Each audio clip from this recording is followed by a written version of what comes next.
Bonsoir à tous, bienvenue, nous sommes le 14 juin et ce matin, comme chaque jour, le Saint-Père présidait la messe dans la chapelle de la maison Sainte-Marthe. Dans son homélie, le pape a livré une réflexion sur l'évangile du jour, un appel à la réconciliation. On écoute un résumé de son homélie. Dans l'évangile de ce jour, selon saint Matthieu, Jésus nous parle de la justice, de l'insulte et de la réconciliation. Et c'est sur cette base que le pape nous partage sa réflexion.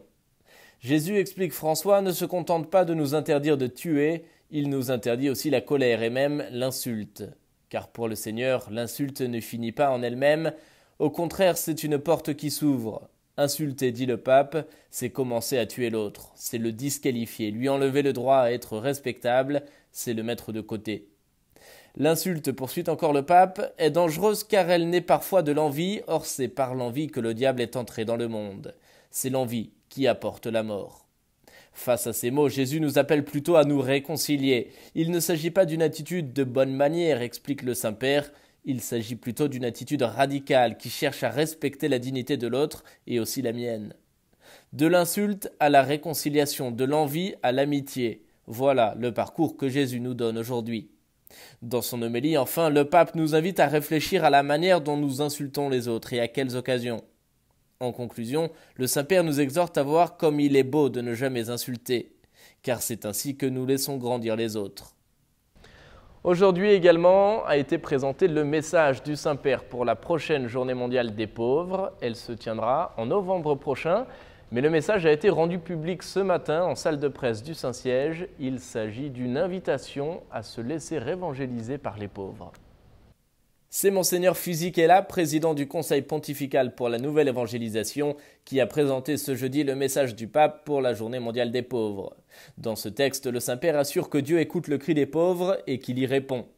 Ce cri traverse les cieux et rejoint Dieu, dit le Saint-Père, qui se demande ce qu'exprime le cri du pauvre, sinon la souffrance et la solitude, sa déception et son espérance. Comment se fait-il que ce cri qui monte jusqu'à Dieu ne parvient même pas à nos oreilles et nous laisse indifférents et impassibles, s'interroge-t-il encore. Le Seigneur, lui, non seulement entend le cri du pauvre, mais il y répond.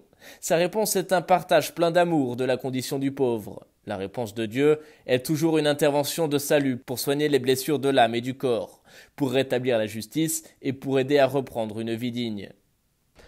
Aujourd'hui enfin, nous vivions l'ouverture officielle de la Coupe du monde de football. Elle se tient en Russie jusqu'au 15 juillet prochain.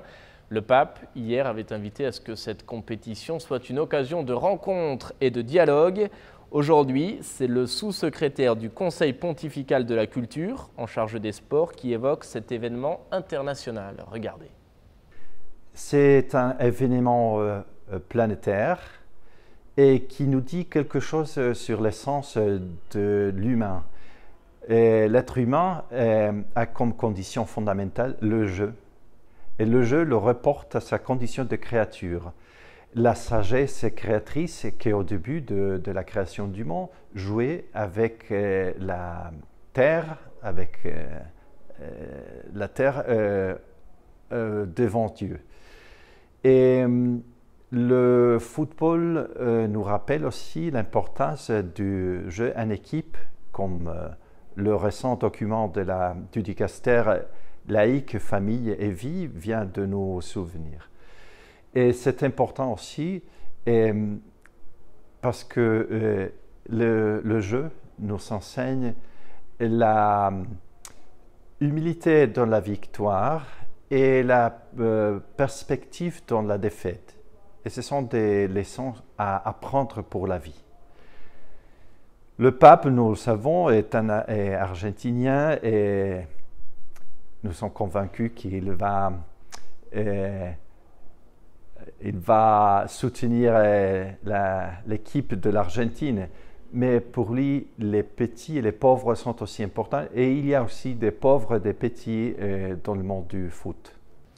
C'est la fin de cette émission. Merci de l'avoir suivi. Je vous souhaite une très belle soirée. À bientôt.